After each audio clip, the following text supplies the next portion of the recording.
The last game that I want to be able to talk about today is a game that I heard about at PAX U last year. Maybe it was around a little bit before or after, I'm not really sure. But this is a bag building, pushing your luck game called the Quacks of Quedlinberg. Quacks of Quedlinberg is a game by Wolfgang Warsch. That actually legitimately scared me. I'm so sorry. It's okay. Like I wasn't expecting it because I wasn't. It was like it was a duck, but also like a farty duck. He ate a really gassy duck. No kidding, he right? became gassy himself. Sorry, that was a childish quack joke. Go on. You're fine. Wolfgang Warsch, as people might know, is very popular for games such as The Mind, Illusion, and I don't think Quixo. No, not Quixo. The other one I'm thinking of is Bricks. Bricks is the game that K King in our interview podcast talked about, where you're basically playing analog Tetris with dice, and you're like putting the cubes in certain places and erasing it as you go. So go figure, it's freaking Tetris on a piece of paper. Alas, Wolfgang Warsch has now broken into the big box stratosphere of board games by offering this bag building, pushing your luck game where you are a quack doctor who, in this town of Quedlinberg, they host a 9-day festival in which all of these rare ingredients are available to purchase. And then once you purchase all of your ingredients, you go back home and you start building this potion by just randomly pulling crap out of your bag and throwing it into a pot. And you have to be careful, though, because if you mix in too many ingredients that would conflict with each other or get to a certain point, your potion will explode, basically shooting up in your face, and your potion is ruined. And you have to wait until the next day to go back and either take victory points that you had accumulated or going back and buying more ingredients and trying your luck the next day to get more points. So again, after 9 days, whoever has the most points wins. So, basically the entire game there's like 7 phases through it. It's with how it works, but the game is really simple in that simultaneously players will reach into this nice, opaque bag and pull out an ingredient, and from the middle of their pot they have like a little droplet that signifies where they start, and then they're kind of moving in this swirling pattern up this specific track. And you will pull a number value for an ingredient, either 1, 2, or 1, 2, or 4, I think. 1, 2, 3, or 4, I forget. There's different ingredients do different things. And every time you pull out an ingredient, it has this number, and you kind of skip the amount of spaces that you placed last time. So if you have a 2 from the droplet, you go 1, 2 spaces out, place your ingredient there. Then you draw your next bag, and maybe it's just a 1. So you count from where your last ingredient was, count 1 space, put your ingredient there. And so there's this very specific white ingredient that if you pull out a combined value in your pot of more than 7, so 7 would be your limit, but more than 7, your potion explodes and you're basically done. And you have to basically figure out from that point what was the highest scoring value or victory points that you have, and you have to make a decision on what you decide to do. But if you don't explode, if you stop, you are able to accumulate both. And you get to roll a die, and you get to do all sorts of fun things to see if there is any specific ingredient that does a special ability.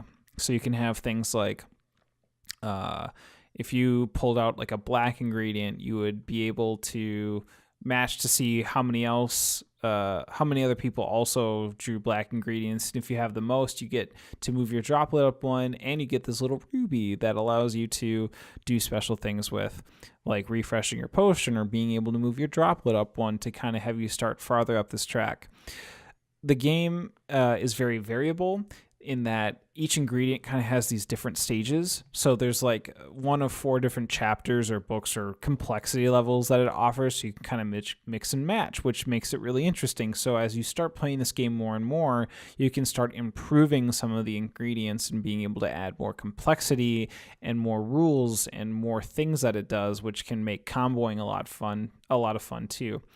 My only gripe with this game is one thing, is that it's much more of a multiplayer solitaire game than I expected. In that I wanted it to be a little bit more interaction with the game somehow. But what ends up happening is that you're just kind of always looking at the other player's potion and just seeing whether or not you want to continue to push your luck. You really can't do anything that impacts other people's potions, which when I think about it might not be a good idea, because I think too much take that would not make this game fun. I was surprised that there wasn't more interaction, but that didn't make the game not fun. I still enjoyed myself immensely. We played like 3 or 4 games of this. It runs really quick. It like takes an hour, but that hour goes by so fast, and it is filled with a lot of fun for every single minute that you play. And I think it's another hit by Wolfgang Warsch. This guy can't seem to do any wrong, I feel like, with the games that we've been seeing from America. He's been doing a great job. And if you guys see Quacks out there, pick it up. It's like $40, I think, $35-$40, depending on which venue you decide to get it on. But a lot of people can play. It's a nice kind of fun, refreshing theme that I don't think is done a lot. And yeah, you can get, I think, anybody to play, and it'll be a good time.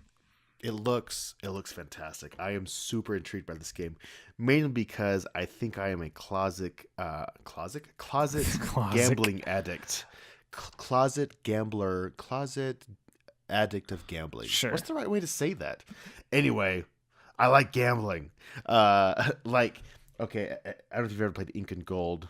I've heard about Ink and Gold. Yeah, but it's so just you're like super straightforward, push your luck, but I always try and push it so much where I always lose that game. Not always, but most of the time, because I always try and like get as much as I can without busting. And this game, I think I would love just that push your luck element. And at first I was like, I wonder if that how random, I guess, the game could be, if that could hinder it, but I don't think it would, because of that push your luck aspect. That just sounds like a good old time. And the different ingredients you can buy kind of interact with each other. Like there was an orange ingredient, which are like pumpkins, and there was like a red mushroom in that. For each pumpkin that you had put out into your potion, if you then pull a red mushroom, you get to get the value listed on the mushroom plus X for the amount of pumpkins that are out there. So you have this strategy of being able to be like, oh, I'm going to buy a pumpkin and I'm going to buy a mushroom, and maybe keep buying pumpkins, so that like every single mushroom you play, red mushroom, is just going to net you that farther. Like you get that combo going that feels good. Or there's like a blue bird skull, and that the bird blue skull allows you to take the value of it, and then you get to draw like 1 to 2 to even 4 different types of chips in your bag, and be able to choose one, throw the rest back. So like if you pull out a 4 bird token or for a 4 bird chip, move your token 4 spaces, pull out the next 4, and then you get another 4 blue token, then you're just doing, like, you went up 8 spaces, and that feels so good. Like, that whole comboing system just makes that so satisfying. And again, too, it's really simple to get into. Like, the rules aren't all that hard to really disseminate. It's a good simple bag builder game that I just really enjoyed myself a lot while playing. Strongly recommend it. Yeah. That's awesome. I dig it. Quacks. Quack. Quack. The Flying V. Yeah, Flying V. Of Quedlinberg by North Star Games.